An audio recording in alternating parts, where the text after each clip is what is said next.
Hey YouTube and toy collector people and Transformers fans. Today we have a review of Transformers Dark of the Moon Optimus Prime Voyager edition. So where should we start? I guess with the flimsy smokestacks. They are flimsy. And everyone's saying this figure is bad compared to other Transformers Optimus Primes. And the reason I'm unbiased here is because I do not own any others. So this is going to be a review solely on how good this figure is, not how good compared to recent models. Sorry, there was a little piece of something on him. Anyways, so let's start with the front. Got a giant grill, just like in the movie. He's got weird solar panels there. And on the hood. Now, so I don't see what the solar panels are about. I've never seen a car driving with that. That'd be a little weird to see if you're just driving by. But whatever. I mean, it looks nice on this figure. And yeah, it's okay. It's got a lot of mech tech points on here. One here, other side, here, on the weapon itself, where the weapon is. I'm going to detach the weapon so you can see further inside. Pretty empty back. Not super fond of that, but you know what? It's okay, because this giant gray gun actually looks really good back here, so I don't mind this being the only sort of cover it has. Giant gray tanks on the sides, which are nice. And yeah, overall, I do have a few gripes with this thing, though, and that is the figure itself, in truck form, has a lot of issues when it comes to, like, mobility and whatnot. First off, right here, a lot of the stuff around here actually scrapes against the ground because it goes farther down than the wheels. So, actually moving this thing is going to be tough. Secondly, these things never really align perfectly, so that's a down. And thirdly, yeah, this whole front part and the wheels and everything going on up here doesn't really work. Like, it'll fit, but it'll mess up with the mobility and whatnot, and the fitting together and all that stuff. So there are quite a few design flaws here. And it could have been engineered a lot more carefully.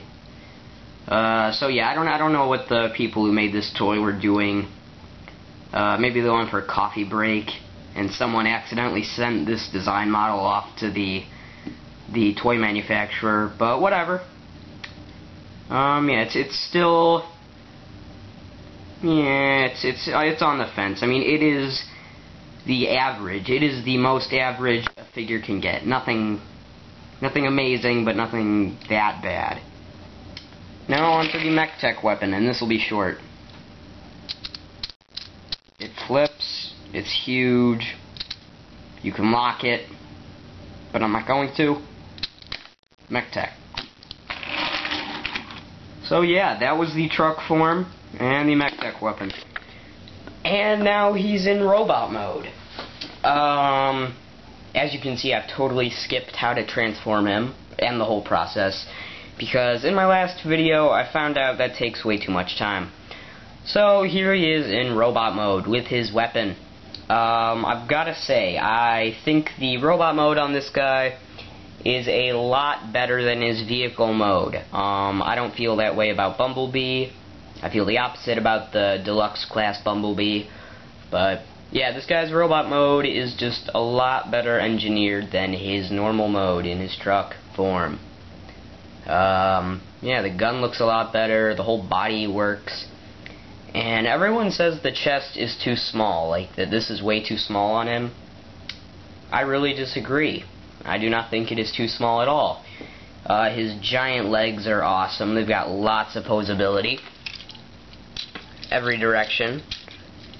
And even the feet will move one notch. So you can get him into a pretty big array of poses. And yeah. His arms are a little small though, I gotta say. They're a little short and stubby.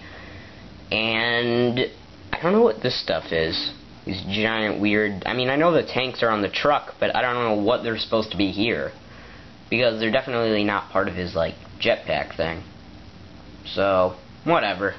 You know, that's how it is. But, yeah, overall, on his own, and not compared to any other Optimus Prime... Ugh, excuse me. Some Pepsi, just... yeah. Pepsi. It's good stuff. Anyways... yeah, not compared to any other Optimus Prime. He is a great figure on his own in robot mode. I'm gonna be honest, if you want him for like the truck thing or something, he's terrible.